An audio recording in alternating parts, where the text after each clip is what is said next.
बुद्धिदी सहितं गणपते नमः। सत्कारेषु सफलता देहि देहि। हे गणपति जी, मुझे हर कार्य में सफलता दो। आप बुद्धि के देवता हैं। क्या आप जानते हैं कि गणेश जी को पूजा अर्चना में तुलसी पत्र क्यों नहीं चढ़ाए जाते हैं? तुलसी और गणेश जी की ये कथा बहुत ही रोचक मानी जाती है। ये कथा केवल एक श्राप की नहीं बल्कि संयम, भक्ति और मर्यादा की गहरी सीख है। पुरानी कथाओं के अनुसार एक बार भगवान गणेश जी गहरी तपस्या में लीन थे।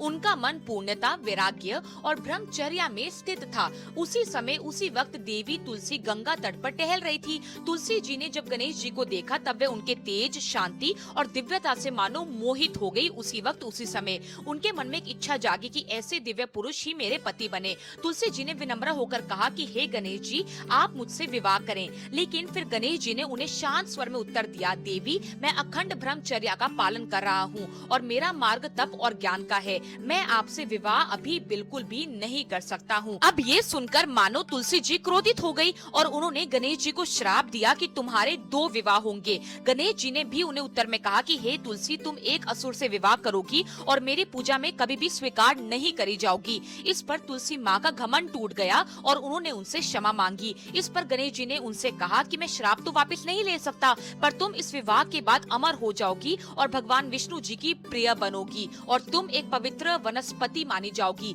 इसलिए पूरे साल में सिर्फ भाद्रपद की शुक्ल चतुर्थी को ही तुलसी माँ गणेश जी को चढ़ाई जाती हैं। उसके बाद फिर समय बीता, तुलसी जी का विवाह शंखचूड़ से हुआ और गणेश जी का विवाह रिद्धि सिद्धि से हुआ। ये कहानी हम सभी लोगों को यह सीख देती है कि प्रेम में जबरदस्ती नहीं होती, क्योंकि हर भक्ति की अपनी मर्यादा होती है।